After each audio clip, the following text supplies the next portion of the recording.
Hi friends, welcome on Yourpedia, and as all of you know, Yourpedia has launched dedicated modules for all environmental related exams. तो आपका environment engineering, environment science, environment management से related अगर कोई भी exam है, then Yourpedia is the platform where you should come and you should prepare. Now this video is related to NTPC, jobs which NTPC has declared for environment management post, executive in environment management. और उसका जो syllabus है उसमें दो topics हैं जो बहुत important हैं और बहुत इजी टॉपिक्स हैं। आज का मेरा लेक्चर उसी टॉपिक के बारे में है। ये है एनटीपीसी का जो नोटिफिकेशन है एग्ज़ाम, जो 20 पोस्ट है असिस्टेंट ऑफिसर एनवायरनमेंट मैनेजमेंट, जो काफ़ी अच्छी पोजीशंस हैं और 30 इयर्स उसका एज है। मेजॉरिटी ऑफ यू जो क्वालिफाई करते हैं वो इसमें अप्लाई कर सकते हैं। अब सिलेबस में अलग अलग सेक्शन है, 8 और 9 सेक्शन से रिलेटेड जो टॉपिक्स हैं वो करंट से रिलेटेड टॉपिक्स हैं, एनवायरनमेंट से रिलेटेड जो इश्यूज़ हैं उसमें आज मैं इस टॉपिक में air pollution, green house gases, acid rain, इसके ऊपर थोड़ा सा बात करेंगे, इसके ऊपर डिस्कस करेंगे। और इसके ऊपर मेरे जितने भी वीडियोज़ हैं उनको जरूर देख लेना, बिकॉज वो बहुत ज़्यादा इंपॉर्टेंट हैं, एग्जाम में वहाँ से क्वेश्चन तुम्हारा आएगा। तो एनवायरमेंटल पोल्यूशन में हम एयर पोल्यूशन की अगर बात करें तो कई बार जेनरिक से क्वेश्चन आपको एग्जाम में वो पूछता है, जेनरिक क्वेश्चन पूछेगा कि एयर पोल्यूशन होता क्या है, उसका डेफिनेशन कई बार पूछ लेता है, एयर पोल्यूशन क्या होता है और उसका क्या रिपरकशन है। तो फिजिकल, केमिकल, बायोलॉजिकल चेंजेस जब एयर में होंगी तो एयर पोल्यूशन होता है, और वो हार्मफुल गैसेस, डस्ट, स्मोक, उसकी वजह से उसमें कंटामिनेशन हो सकता है। तो कुछ गैसेस एटमॉस्फेयर में प्रेजेंट हो सकती हैं, और जब ऐसा होता है तो ऑब्वियसली एयर पोल्यूशन हो जाएगा। तो एयर पोल्यूशन मीन्स एयर का जो कंटेंट है, एयर के अंदर जो बेसिकली गैसेस का एक मिक्सचर है, तो उसमें अगर वो चेंज आ जाएगा तो एयर पोल्यूट हो जाएगा, वो हमारे कंजम्पशन के हिसाब से नहीं रहेगा। अब कौन कौन से टाइप के पोल्यूटेंट होते हैं एयर के अंदर? प्राइमरी पोल्यूटेंट होते हैं, सेकेंडरी पोल्यूटेंट होते हैं। ये मेन दो कैटेगरीज हैं, और एग्जाम में ये क्वेश्चन भी आ सकता है कि इनमें से कौन से प्राइमरी पोल्यूटेंट है और कौन से सेकेंडरी पोल्यूटेंट है। तो air pollutant are categorized in two categories, primary, secondary. What is primary, what is secondary, what are the names? Primary pollutant means directly coming from the source, the pollutant which is directly coming from smoke. Should I give you example? Like chimney, smoke is coming from chimney, तो smoke is a direct primary pollutant. Now what is smoke? Smoke plus fog. Fog क्या होता है? Condensed vapour. Condensed vapours are fog, and fog plus smoke will become smoke, secondary. No secondary pollutant is combination of chemical, combination chemical reaction of primary pollutant. Let me give you example for this, and then you will be understanding it. So smoke which comes from chimney plus fog will give you smoke. So smoke is a secondary pollutant, smoke is a primary pollutant, because it directly comes from chimney. That is the source of smoke, that is a primary pollutant, that is a chimney, and from there you will get the smog. Now primary pollutant, secondary pollutant. So primary pollutant, when they intermingle, they react with each other, it becomes a secondary pollutant. So that is the meaning of it. Many times in the exam they will ask you question from primary and secondary pollutant. Now primary pollutant are directly coming from source, secondary are indirectly coming from source, and direct and indirect impact they have. And very very important is secondary pollutant are more stable, and they are difficult to reduce. They are more stable, difficult to reduce. Question can be asked, secondary pollutant are difficult to remove and they are more stable than primary. Why primary are easy to control? आपका smoke निकल रहा है, smoke निकल रहा है chimney से, तो chimney को बंद कर दो, स्मोक निकलना बंद हो जाएगा, you can easily control it. But suppose smog is already there in the atmosphere now, controlling that will be difficult, removing that will be difficult. So it is difficult to reduce, and it is more stable, and examples are very very important. Particulate matter, carbon monoxide, NOx, SOx, other like carbon dioxide and all. Ozone is formed after chemical, photochemical reaction. Ozone is the formation in stratosphere after photochemical reaction. Ozone layer में जब हम stratosphere में पढ़ेंगे मैं तुम्हें बताऊंगा कि कि ओजोन जो बनती है फोटोकेमिकल रिएक्शन के बाद बनती है, O + O2 gives you O3, तो ये सेकेंडरी पोल्यूटेंट होता है। एसिड रेन, NOx, SOx जब पानी के साथ मिलता है it gives you acid rain and other kind of things. So these are the examples of primary and secondary pollutant. Now green house gases भी कुछ होती हैं और उसमें ग्रीन हाउस गैसेज में हम लोग ग्रीन हाउस गैसेज की बात करेंगे अभी, लेकिन ये कुछ ग्रीन हाउस गैसेज हैं तुम्हारी, carbon dioxide, methane, nitrous oxide, ये कुछ ग्रीन हाउस गैसेज हैं और इसमें किसकी परसेंटेज कितनी है थोड़ा उसकी एक स्लाइड है जो आपको एग्जाम के लिए वो कई बार क्वेश्चन में आता है और एग्जाम के हिसाब से पूछ सकता है। प्राइमरी एंड सेकेंडरी पोल्यूटेंट में क्या डिफरेंस है इसके बारे में हम दोबारा से पढ़ेंगे जो हमारे ग्रीन हाउस गैसेज हैं।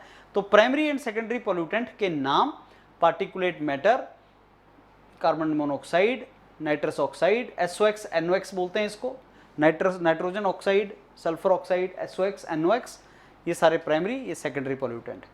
तो सेकेंडरी पोल्यूटेंट को कंट्रोल करना थोड़ा डिफिकल्ट है, इनको बेसिकली आपको ये ज़्यादा स्टेबल होते हैं।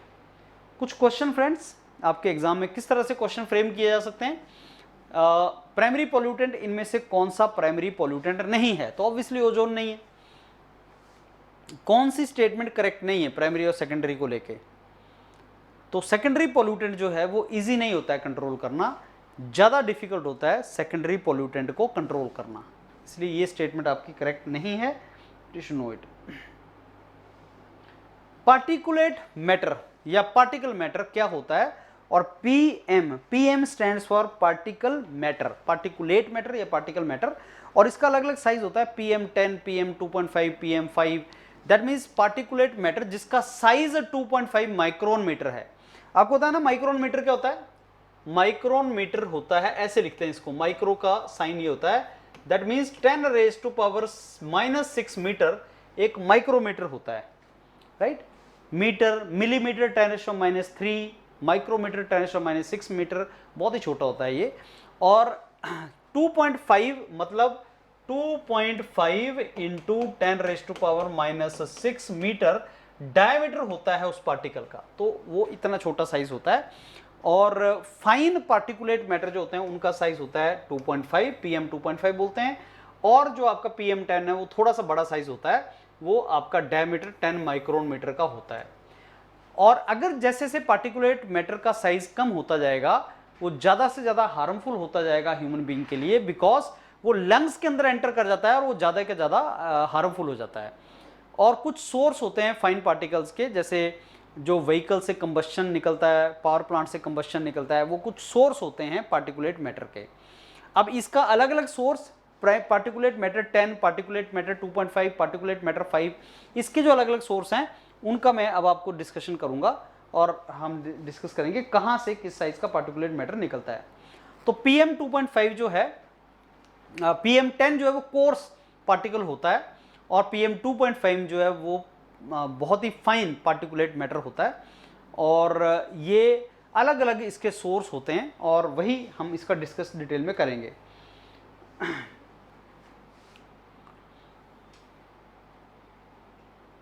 ओके, ये सारे एग्जांपल हैं पार्टिकुलेट मैटर के। डस्ट का साइज थोड़ा सा बड़ा, डर्ट, सूट, स्मोक का साइज थोड़ा सा कम होता है, तो नेक्ड आई से आप देख सकते हैं, लेकिन कॉम्बिनेशन में उनको देख सकते हैं, लेकिन कई बार डिफिकल्ट जैसे जैसे साइज छोटा होता जाता है तो उसको इलेक्ट्रॉन माइक्रोस्कोप वगैरह से आप उसको अच्छे तरीके से देख सकते हैं। अब इसमें थोड़ा सा देखो साइज का बताया हुआ, जो ह्यूमन हेयर होता है, ह्यूमन का जो हेयर है एक, उसका डायमीटर होता है 50 से 70 माइक्रोन। फिर उसमें जो PM10 है, पार्टिकुलेट मैटर 10, वो ये साइज है, जो एक नीले रंग का जो दिखाया हुआ है वो पार्टिकुलेट मैटर 10 है।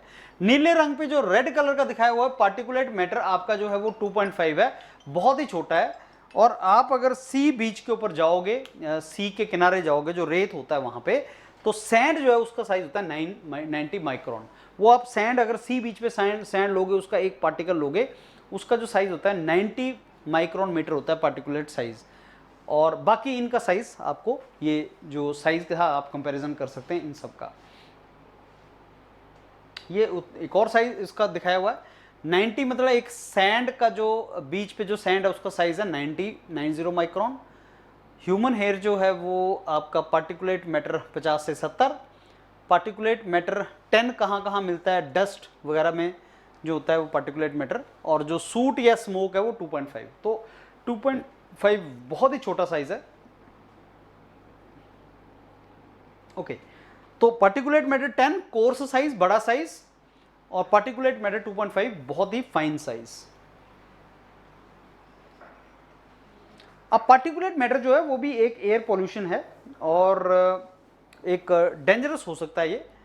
तो कंस्ट्रक्शन साइट्स पे मिलता है, फिर जो oxide, sulphur oxide, nitrogen oxide, फिर पावर प्लांट से निकलता है, इंडस्ट्री से, ऑटोमोबाइल से निकलता है, ये पार्टिकुलेट मैटर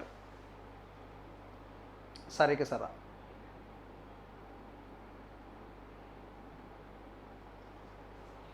ओके, कुछ ऑब्जेक्टिव क्वेश्चंस। पार्टिकुलेट मैटर जो 10 है वो कौन सा सबसे बड़ा सोर्स है उसके लिए, कंट्रीब्यूटर है पार्टिकुलेट मैटर 10 के लिए? आंसर है पार्टिकुलेट मैटर 10 के लिए जो सबसे बड़ा सोर्स है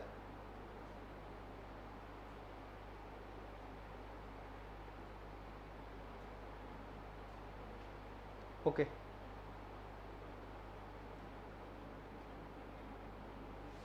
okay, so A that means transport.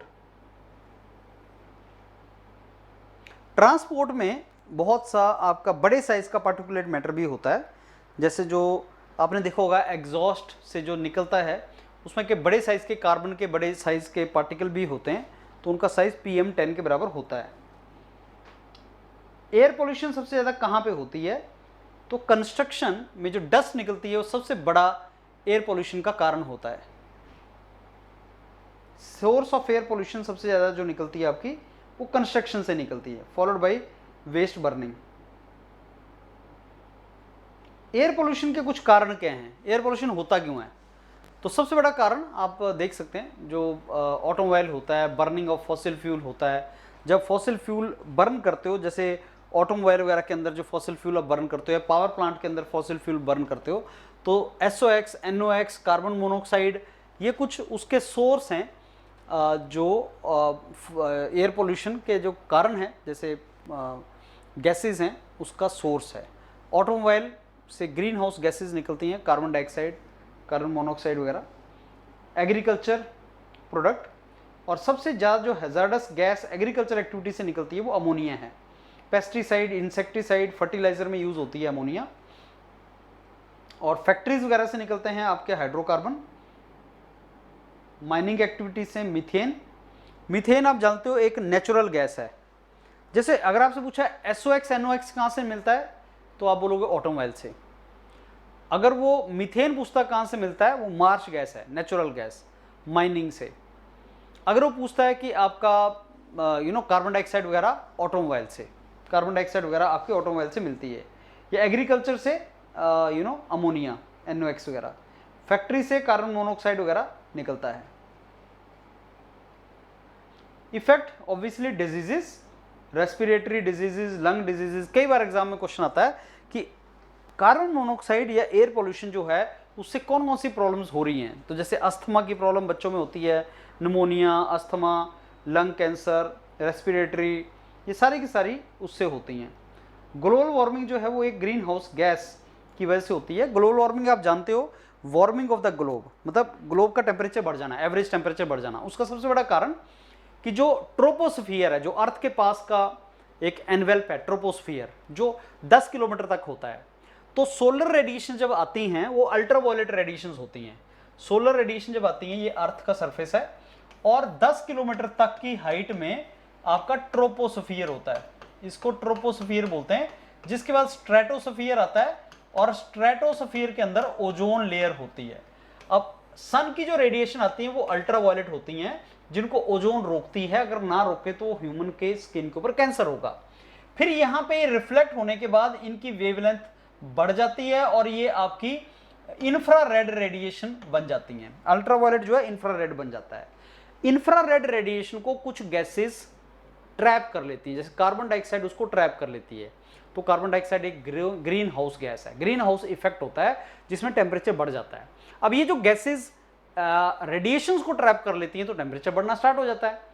अब ग्रीन हाउस गैसेज वो गैसेज हैं जो इंफ्रारेड रेडिएशन को ट्रैप कर लेती हैं और अर्थ का टेम्परेचर बढ़ना स्टार्ट हो जाता है। अब इन गैसेज में मीथेन, NOx, नाइट्रस ऑक्साइड, आपका क्लोरोफ्लोरोकार्बन, ये carbon dioxide, carbon monoxide, ozone, ये सारी गैसेज आती हैं। इवन वाटर के वेपर जो होते हैं, वाटर के H2O के जो पार्टिकल्स हैं वो भी होते हैं। तो ये ग्रीन हाउस गैसेज की तरह से बिहेव करती हैं और ये उससे उसका इम्पैक्ट होता है। तो सारे का सारा आप देखो green house gases global warming जो प्रोड्यूस कर रही हैं वो इसी का एक कारण है। एसिड रेन जो होती है वो NOx, SOx मिलके पानी के साथ एसिड रेन बनाती हैं। ये जो नाइट्रोजन ऑक्साइड और सल्फर ऑक्साइड SOx, NOx मिलके वाटर के साथ जो आपका सल्फ्यूरिक एसिड, नाइट्रिक एसिड ये प्रोड्यूस करता है। और ओजोन लेयर डिप्लीशन क्यों होती है? क्योंकि जो ओजोन है O3 स्ट्रेटोस्फीयर में, उसके साथ क्लोरीन एंड ब्रोमीन, ये जो दो सब्सटेंस हैं क्लोरीन और ब्रोमीन, ये ओजोन को डिप्लीट कर देते हैं। जब ये क्लोरीन ब्रोमीन इनके साथ मिलता है तो ओजोन जो है वो डिप्लीट हो जाती है, O2+O ऐसा कुछ बन जाता है। तो ओजोन जो है वो हमें बचाती है अल्ट्रावायलेट रेडिएशन से। तो ओजोन लेयर डिप्लीशन नहीं होना चाहिए। और मॉन्ट्रियल प्रोटोकॉल इसी से रिलेटेड है जो हमने पहले डिस्कस किया था। ये छोटी छोटी इंफॉर्मेशन है फ्रेंड्स, HPCL के एग्जाम में सिंपल स्ट्रेट क्वेश्चन यहां से आता है। अब देखो कार्बन डाइऑक्साइड जो है ना वो बहुत ज़्यादा कंट्रीब्यूट करती है ग्रीन हाउस गैस में। फिर मीथेन, नाइट्रस ऑक्साइड, इनका भी रोल है, लेकिन सबसे ज़्यादा जो कंट्रीब्यूशन है वो कार्बन डाइऑक्साइड की है। कारण क्योंकि सबसे ज़्यादा जो अर्थ के ऊपर एमिट की जाती है ग्रीन हाउस गैस वो कार्बन डाइऑक्साइड है। जितने भी पावर प्लांट हैं या ऑटोमोबाइल है वहाँ से कार्बन डाइऑक्साइड निकलती है। तो कार्बन डाइऑक्साइड सबसे ज़्यादा शेयर होता है उसका, जो ग्रीन हाउस गैस जिसका सबसे ज़्यादा शेयर है ग्लोबल वार्मिंग के अंदर, वो कार्बन डाइऑक्साइड है। लेकिन पोटेंशियल सबसे ज़्यादा नाइट्रस ऑक्साइड और मीथेन जैसा है।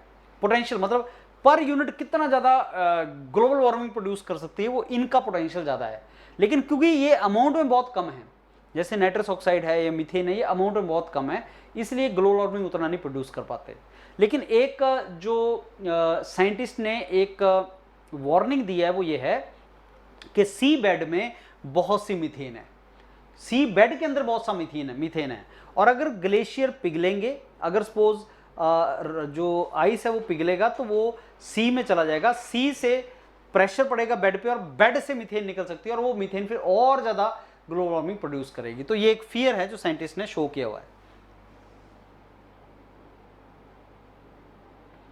तो अगर डिसेंडिंग ऑर्डर में पूछा जाए कि भाई साहब अर्थ का ग्रीन हाउस इफेक्ट में किस गैस का कितना इंपैक्ट है, तो water vapour, carbon monoxide, nitrous oxide, methane ऐसी गैसेस का है। मेरे को लगता है एक असेंडिंग डिसेंडिंग में एक क्वेश्चन भी पूछा जा सकता है कि किसका कितना इंपैक्ट है ग्रीन हाउस गैस के अंदर।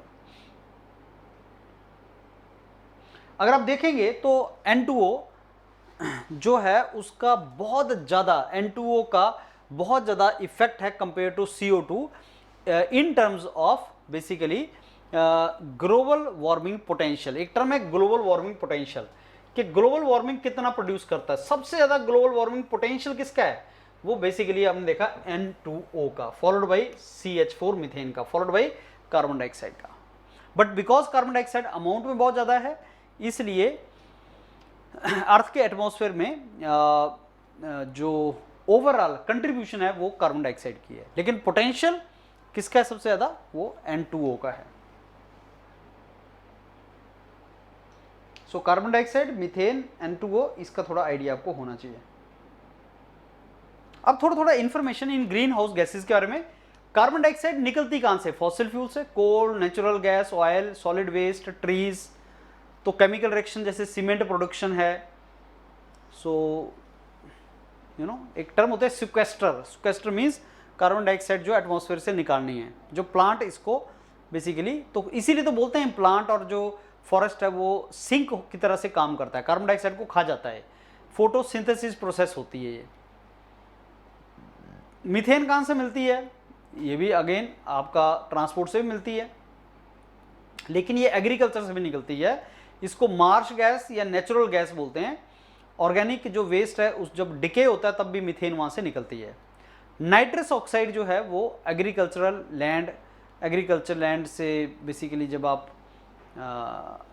उसको एग्रीकल्चर लैंड को प्लोइंग करते हो वहाँ से निकलती है, ये इंडस्ट्रियल एक्टिविटीज़ से निकलती है, जैसे जो इंटरनल कंबशन इंजन होता है उससे भी निकलती है, वेस्ट वाटर ट्रीटमेंट से भी निकलती है, अमोनिया यूज़ करते हैं तो लोग।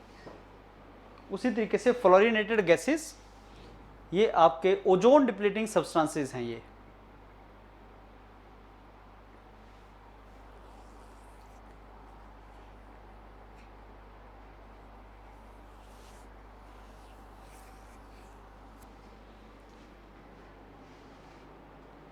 कुछ स्टैटिस्टिक्स फ्रेंड्स, सबसे ज़्यादा जो टॉप एमिटर कंट्रीज़ हैं, तो आप देखो चाइना सबसे ज़्यादा एमिट कर रहा है, कंट्रीब्यूशन चाइना की, यूनाइटेड स्टेट्स की, यूरोपियन यूनियन की, फिर इंडिया की। कि पॉल्यूशन में या ग्रीन हाउस गैसेज में एमिटर जो है गैस एमिशन में कौन टॉप पोल्यूटर हैं। Per capita green house gas emission किस कंट्री का ज़्यादा है, तो इंडिया का पर कैपिटा सबसे कम है, क्योंकि इंडिया की पॉपुलेशन वर्ल्ड में सबसे ज़्यादा है। तो बोलते तो हैं इंडिया बहुत ज़्यादा ग्रीन हाउस गैस प्रोड्यूस करने वाला कंट्री है, पोल्यूटर है, पॉल्यूशन सबसे ज़्यादा है, लेकिन पर कैपिटा हम बहुत ज़्यादा पोल्यूट नहीं करते। वो यूनाइटेड स्टेट्स ये लग्जरी के लिए यूज़ करते हैं, कार्बन को जो बर्न करता है यूएस लग्जरी के लिए करता है, हम नीड के लिए करते हैं, यही रीज़न है। तो इवन चाइना का नंबर भी, जो भी डेवलप्ड कंट्रीज़ हैं जैसे ये यूएस हो गया, रशिया ठंडा कंट्री, इसमें भी ठंडे कंट्री में बहुत यूज़ होता है, जापान, तो वहाँ पे पर कैपिटा यूज़ बहुत ज़्यादा है। स्ट्रेटोस्फियर अल्ट्रावायलेट रेडिएशन को देखो रोकती है, और गुड ओजोन बैड ओजोन का कंसेप्ट होता है। गुड ओजोन वो है जो स्ट्रेटोस्फियर में है, बैड ओजोन वो है जो ट्रोपोस्फियर में है। जो ट्रोपोस्फियर या अर्थ के साथ लगते स्फीयर में ओजोन है वो गुड ओजोन है, और वो बेसिकली जो स्ट्रेटोस्फियर में वो गुड ओजोन है, और जो ट्रोपोस्फियर में बैड ओजोन है।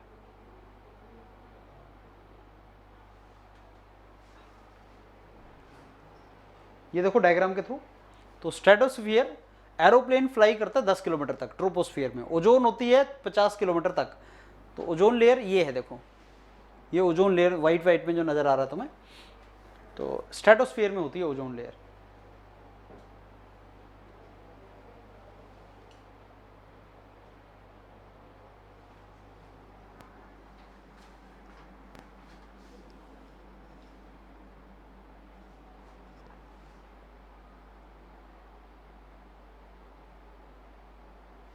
एयर पोल्यूशन को कंट्रोल कैसे करें? ऑब्वियसली व्हीकल को mode of transport, public mode of transport use करो, एनर्जी कंजर्वेशन करो, इलेक्ट्रिसिटी वेस्ट मत करो। और कौन कौन से मेथड हैं एयर पोल्यूशन को कंट्रोल करने के? आप clean source of fuel use करो, ट्री प्लांटेशन करो, जो इक्विपमेंट है वो एफिशिएंट यूज करो, व्हीकल की टेस्टिंग टाइम टू टाइम करवाओ,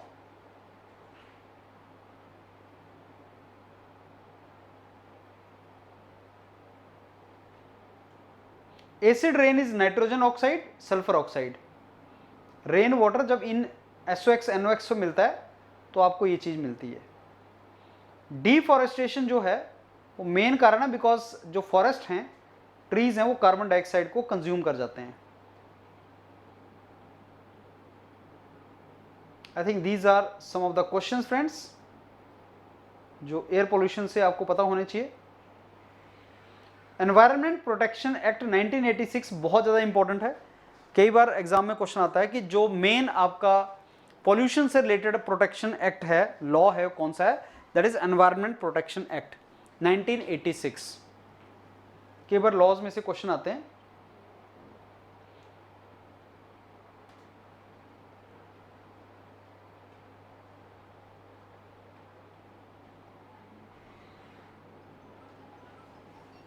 So these are very, very simple questions. They are not difficult questions.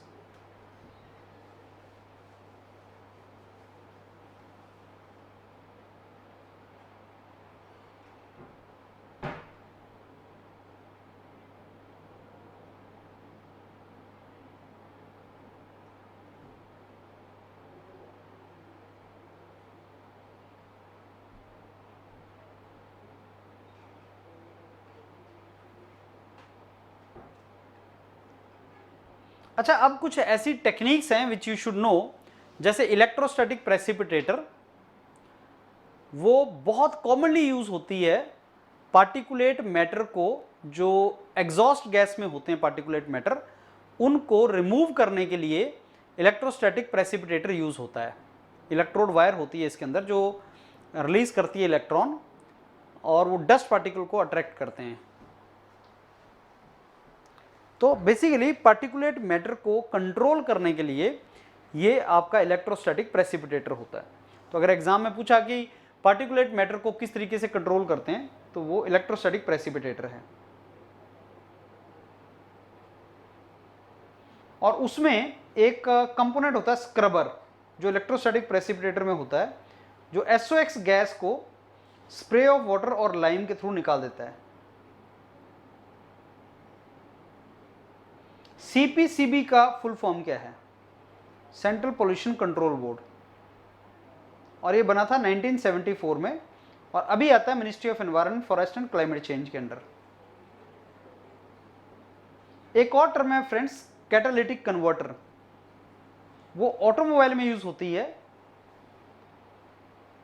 और उसमें कुछ एक्सपेंसिव मेटल लगे होते हैं जैसे प्लैटिनम, रोडियम, और कैटलिस्ट की तरह से काम करता है गैसेस को रिड्यूस करने के लिए, एमिशन जो है उसको प्योर करने के लिए।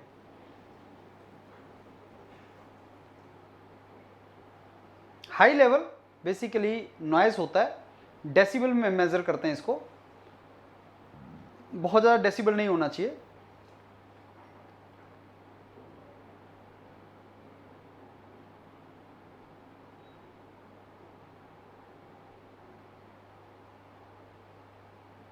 सो CNG इज नथिंग बट, जो आपका CNG is the natural gas. So friends, ये जो आपका निकला हुआ है एग्जाम, दैट इज NTPC, मेरे को लगता है बहुत अच्छी अपॉर्चुनिटी है आपके पास एनवायरनमेंट मैनेजमेंट की 20 सीट्स को कन्वर्ट करने के लिए। आई एम श्योर आप बहुत अच्छे तरीके से इसकी प्रिपरेशन कर रहे होंगे, और योरपीडिया डेडिकेटेड प्लेटफॉर्म है जहां पे आप इसकी तैयारी कर सकते हैं। तो अगर अभी तक आपने रजिस्टर नहीं किया, आप कर सकते हैं। एग्जाम जब होगा आपको लगेगा most of the questions were already there in the module of Yourpedia which you have taken. So all the very best. Keep watching Yourpedia for these preparations. Thank you.